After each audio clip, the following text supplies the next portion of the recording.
प्रमस्तिष्क दो बराबर अर्ध भागों में विभक्त है, जिन्हें प्रमस्तिष्कीय गोलार्ध कहते हैं। यद्यपि दोनों गोलार्ध देखने में एक जैसे लगते हैं, किंतु प्रकार्यात्मक रूप से एक गोलार्ध समानता दूसरे की अपेक्षा अधिक प्रभावशाली होता है।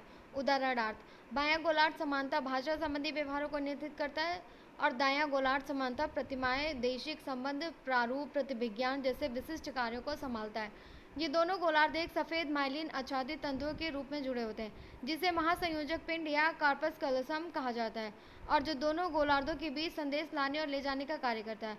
प्रमस्तिष्कीय वल्कुट को 4 पालियों खंडों में विभक्त किया गया है: ललाट पाली, पार्श्विक पाली, खंड पाली और पश्च कपाल पाली।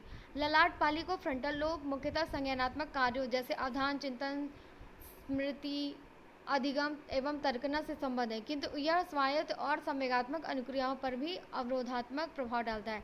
पार्श्विक पाली पैराइटल लोब मुख्यतः त्वची संवेदना और उनका चाक्षुष और श्रवण संवेदनाओं के साथ समन्वय से संबंध है।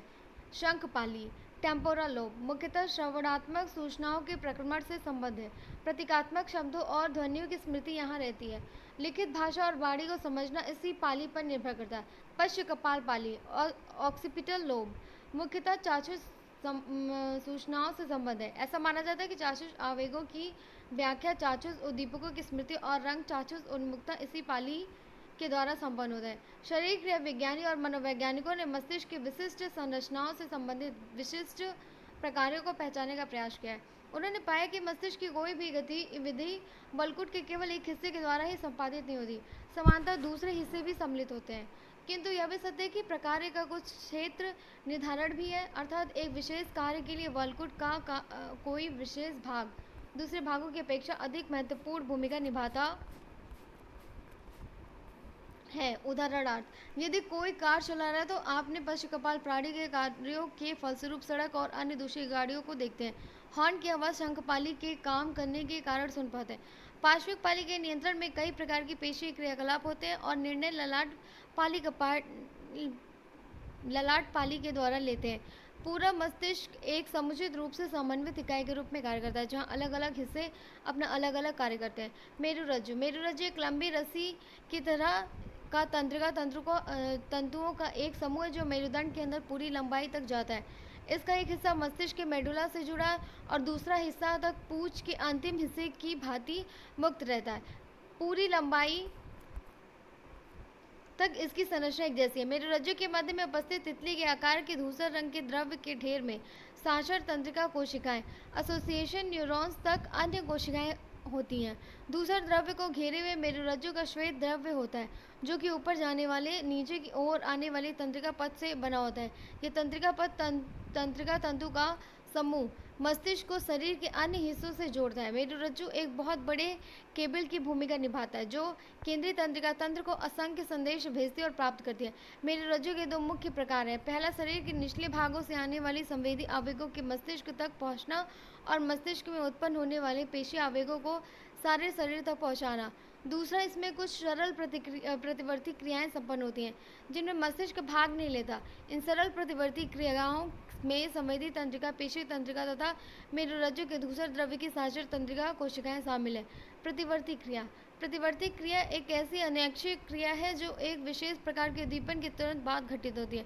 प्रतिवर्ती क्रियाएं मस्तिष्क के चेतन रूप से लिए गए निर्णय के बिना स्वतः घटित होती है। प्रतिवर्ती क्रियाएं हमारे तंत्रिका तंत्र में विकासवादी प्रक्रिया के माध्यम से वंशानुगत होती हैं। उदाहरणार्थ, आँख झपकने की प्रतिवर्ती क्रिया। जब कभी कोई वस्तु हमारी आँख के समीप अचानक आती है तो हमारी पलकें झपकती हैं। प्रतिवर्ती क्रियाएं जीव को किसी भी संभावित खतरे से बचाकर जीवन की रक्षा करती हैं। हालांकि हमारा तंत्रिका तंत्र कई प्रकार की प्रतिवर्ती क्रियाएं करता है, किंतु उनमें से परिचित हैं वे हैं घुटने से झटका लगना, पुतलियों का फैलना सिकुड़ना, बहुत गर्म या बहुत ठंडी चीज़ से हाथ हटाना, सांस लेना और अंगों का फैलाना। इनमें से बहुत सारी प्रतिवर्ती क्रियाएं मेरुरज्जु के द्वारा होती हैं, जिनमें मस्तिष्क सम्मिलित नहीं होता। अंतःस्रावी तंत्र हमारे विकास और व्यवहार में अंतःस्रावी ग्रंथियों का निर्णायक भूमिका होती है। वे विशेष रासायनिक द्रव्य प्रवाहित करती हैं, जिन्हें रक्तस्राव कहते हैं, जो हमारे कुछ व्यवहारों को नियंत्रित करते हैं। ये ग्रंथियाँ वाहिनी रहित ग्रंथियाँ या अंतःस्रावी ग्रंथियाँ कहलाती हैं, क्योंकि इनमें से कोई नली दूसरी ग्रंथियों की तरह नहीं होती है, जिससे ये अपने स्राव को विशेष स्थानों पर पर भेज सके। अंतःस्रावी रक्त धारा के साथ प्रवाहित होती हैं। अंतःस्रावी ग्रंथियां शरीर में एक अंतःस्रावी तंत्र बना लेती हैं। यह तंत्र तंत्रिका तंत्र के अन्य हिस्सों के संयोजन में काम करता है। अतः पूरे तंत्र को तंत्रिका अंतःस्रावी तंत्र के रूप में जाना जाता है। पीयूष ग्रंथि, अवटु ग्रंथि, अग्नाशय, अधिवृक्क ग्रंथियां, डिंब ग्रंथि स्त्रियों में, शुक्र ग्रंथि पुरुषों में। मुख्य अंतःस्रावी ग्रंथियां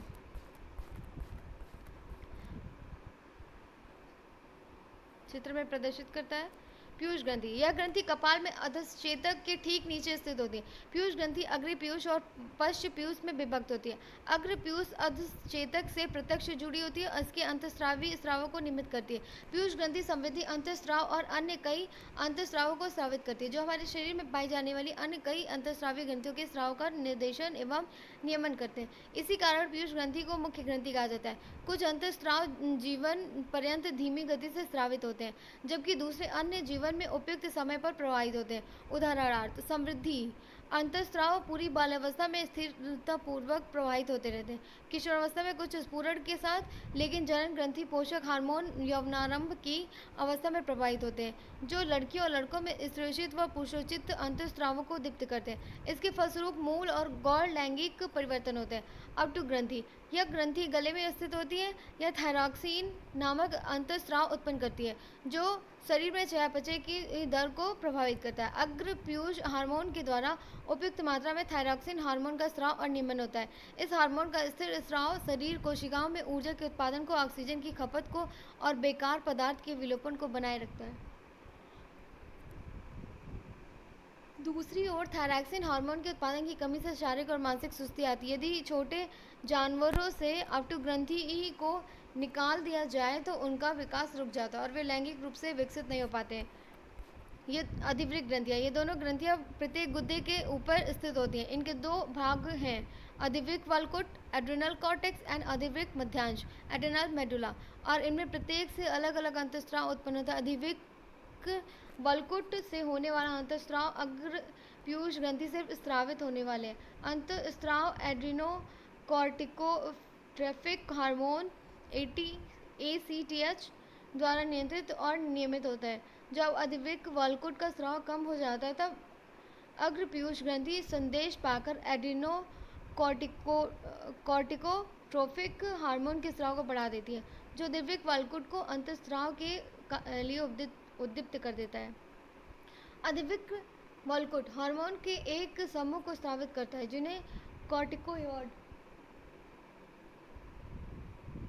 कहा जाता है। शरीर के द्वारा इनका उपयोग कई शरीर क्रियात्मक उद्देश्यों, उदाहरणार्थ शरीर में खनिज विशेषता सोडियम, पोटेशियम और क्लोराइड्स के नियम के लिए किया जाता है। इस ग्रंथि में कार्यों में किसी भी प्रकार की बाधा तंत्रिका तंत्र के प्रकारों को गंभीर रूप से प्रभावित करती है।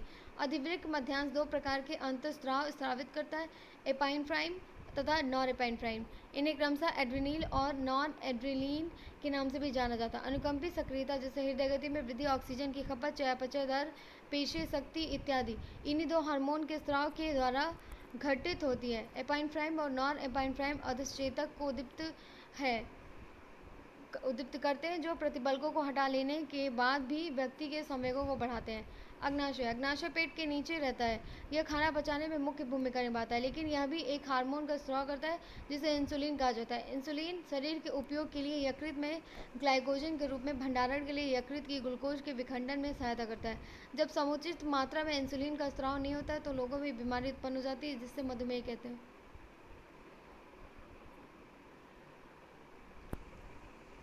जनन ग्रंथियां, जनन ग्रंथियों से तात्पर्य पुरुषों में शुक्र ग्रंथि और स्त्रियों में डिंब ग्रंथि से है। इन ग्रंथियों से स्रावित होने वाले अंतःस्राव पुरुषों और स्त्रियों में काम, व्यवहार और प्रजनन प्रक्रिया को नियंत्रित और नियमित करते हैं। इन ग्रंथियों से निकलने वाले अंतःस्राव को शुरू करना, उसे बनाए रखना और उसके नियमन कार्य करने का जनन ग्रंथि पोषक हार्मोन कहते हैं, जो अग्र पीयूष ग्रंथि से निकलते हैं। जनन ग्रंथि पोषक हार्मोन का स्राव यौवनारंभ के दौरान 10 से 14 वर्ष के मानव में शुरू होता है और ये जनन ग्रंथियों को अंतःस्राव को उत्पन्न करने के लिए उद्दीप्त करता है, जो कि पुनः मूल एवं गौण लैंगिक लक्षणों के विकास को उद्दीप्त करता है। महिलाओं में डिंब ग्रंथियां एस्ट्रोजन और प्रोजेस्टेरोन उत्पन्न करती है। एस्ट्रोजन से महिला शरीर का लैंगिक विकास होता है। लैंगिक रूप से परिपक्व एक महिला की डिम्ब ग्रंथि में प्रजनन से संबंधित मूल लैंगिक लक्षण प्रकट होते हैं, जैसे डिम्ब ग्रंथि से लगभग प्रत्येक 28 दिन में अंडाणु का निकलना। गौण लैंगिक लक्षण जैसे वक्षस्थल का विकास, शरीर का बाह्य सीमाओं का गोल होना, चौड़ी श्रोणि इत्यादि इसी अंतःस्राव पर निर्भर करती है। प्रोजेस्टेरोन का लैंगिक विकास में कोई योगदान नहीं होता। इसका कार्य गर्भाशय को निषेचित अंडाणु को ग्रहण करने के लिए तैयार करना होता है। पुरुषों में यह प्रजनन संबंधी व्यवहार अधिक सरल होता है, क्योंकि इसमें कोई चक्रीय प्रतिरूप नहीं होता। पुरुषों में शुक्र ग्रंथि शुक्राणु निरंतर उत्पन्न करती रहती है और एंड्रोजन नामक पुरुष यौन अंतःस्राव स्रावित करती है। प्रमुख पुरुष यौन हार्मोन टेस्टोस्टेरोन से गौण लैंगिक परिवर्तन होते हैं, जैसे शारीरिक परिवर्तन, शरीर और चेहरे पर बालों का आना, आवाज का भारीपन, लैंगिक उन्मुख व्यवहार में वृद्धि, आक्रामकता में वृद्धि और दूसरे अन्य व्यवहार में भी टेस्टोस्टेरोन की उत्पत्ति से संबंधित है। अंतःस्रावों का सामान्य प्रकार हमारे व्यवहारपरक कल्याण के लिए निर्णायक होता है। अंतःस्राव के संतुलित स्राव के बिना शरीर आंतरिक संतुलन को बनाने में सक्षम नहीं होता। यदि अंतःस्राव में वृद्धि न हो तो दबाव की स्थिति में हमें पर्यावरण के संभाव्य खतरों के प्रति प्रभावी प्रतिक्रिया नहीं कर सकते। अंत में हमारे जीवन के विशिष्ट समय में यदि अंतःस्राव स्रावित न हो तो हमारी समृद्धि नहीं हो सकती, हम परिपक्व नहीं हो सकते और न ही प्रजनन संभव हो सकता है। आनुवंशिकता जीन एक व्यवहार हम अपने माता पिता से विशेषता उत्तराधिकार में जीन के रूप में पाते हैं। एक बच्चा अपने जन्म के समय अपने माता पिता से प्राप्त जीन के विशिष्ट संयोजन का धारक होता है। यह उत्तराधिकार व्यक्ति के विकास को जैविक नक्शा, ब्लूप्रिंट और समय सारणी प्रदान करते हैं। अपने पूर्वजों से उत्तराधिकार में प्राप्त शारीरिक और मनोवैज्ञानिक विशेषताओं का अध्ययन आनुवंशिकी जेनेटिक्स कहलाता है। बच्चे का जन्म एकल युग्मज कोशिका से प्रारंभ होता है। माता का अंडाणु पिता के शुक्राणु से निषेचित होकर युग्मज कहलाता है। यह एक अत्यंत छोटी कोशिका होती है जिसके मध्य में केंद्रक होता है, जिसमें गुणसूत्र होते हैं। सभी जीन के साथ गुणसूत्र माता और पिता से बराबर संख्या में वंशागत होते हैं। गुणसूत्र गुणसूत्र शरीर के आनुवंशिक तत्व हैं। ये गुणसूत्र प्रत्येक कोशिका में केंद्रक में होते हैं। इनकी संरचना धागे जैसी होती है और जोड़े वाली होती है। प्रत्येक केंद्रक में गुणसूत्रों की संख्या पृथक किंतु प्रत्येक जीवित प्राणी में स्थिर होती है। युग्मक कोशिकाओं शुक्राणु अंडाणु में 23 गुणसूत्र पाए जाते हैं, किंतु ये जोड़े में नहीं होते। एक शुक्राणु कोशिका और एक अंडाणु कोशिका के मिलने पर एक नई पीढ़ी का जन्म होता है। गर्भधारण के समय जीव माता पिता से 46 गुणसूत्र वंशानुक्रम में प्राप्त करता है, 23 माता से, 23 पिता से। इनमें से प्रत्येक गुणसूत्र में हजारों जीन होते हैं। पिता की शुक्राणु कोशिका माता की अंडाणु कोशिका से एक महत्वपूर्ण पहलू में भिन्न होती है। शुक्राणु कोशिका का 23वां गुणसूत्र या तो अंग्रेजी वर्णमाला के बड़े अक्षर एक्स अक्षर की तरह या बड़े वाई अक्षर की तरह का हो सकता है। यदि एक्स की तरह का शुक्राणु कोशिका अंडाणु कोशिका का निषेचन करती है तो निषेचित अंडाणु कोशिका में 23वें जोड़ों में एक्स गुणसूत्र होंगे और संतान स्त्री होगी। दूसरी ओर यदि वाई की तरह की शुक्राणु कोशिका अंडाणु कोशिका का निषेचन करेगी तो 23वें जोड़े में एक्स वाई गुणसूत्र होंगे और संतान पुरुष के रूप में होगी। गुणसूत्र मुख्यतः डीऑक्सी राइबोन्यूक्लिक एसिड डीएनए नामक पदार्थ से बने होते हैं। हमारे जीन मुख्यतः डीएनए अणुओं से बने होते हैं। वे दो जीन जो प्रत्येक लक्षण के विकास को नियंत्रित करते हैं एक ही स्थान पर स्थित होते हैं, अर्थात गुणसूत्र के एक विशेष जोड़े के रूप में गुणसूत्र पर एक जीन स्थित होता है। इसका अपवाद है कि लिंग गुणसूत्रों का जोड़ा जो व्यक्ति के लिंग का निर्धारण करता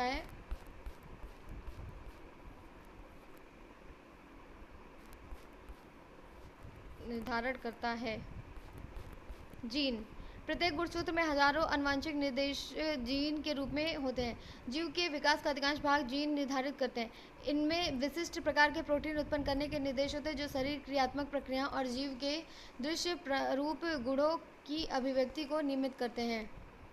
जीव के व्यक्त गुणों को दृश्य प्रारूप या फिनोटाइप कहते हैं। उदाहरणार्थ शारीरिक बनावट, शारीरिक शक्ति, बुद्धि, अन्य व्यवहारात्मक गुण जो गुण आनुवंशिक सामग्री के द्वारा बच्चों में हस्तांतरित होते हैं जीन प्रारूप या जीनोटाइप कहते हैं। सभी जैविकीय और मनोवैज्ञानिक विशेषताएं जो आधुनिक मानव में होती हैं वे उत्तराधिकार में जीन प्रारूप गुणों के फलस्वरूप होती हैं। इनमें से दृश्य प्रारूप गुणों के कारण विभिन्नताएं होती हैं। एक निश्चित जीन कई भिन्न रूपों में जीवित रह सकता है। एक रूप से दूसरे रूप में बदलने की प्रक्रिया को जीन की प्रक्रिया को उत्परिवर्तन कहते हैं। जिस प्रकार का उत्परिवर्तन प्रकृति में स्वाभाविक रूप से होता है उसी से जीन प्रारूप में भिन्नताएं आती है और नई प्रजातियों की उत्पत्ति होती है। उत्परिवर्तन की प्रक्रिया नए जीन को पुराने में उपस्थित जीन से पुनः संयोजन के अवसर प्रदान करती है। जीन संरचना का यह नया संयोजन पुनः पर्यावरण में परीक्षण के लिए रखा जाता है। जो जीन प्रारूप पर्यावरण में सर्वोपयुक्त होते उन्हें छांट लिया जाता है।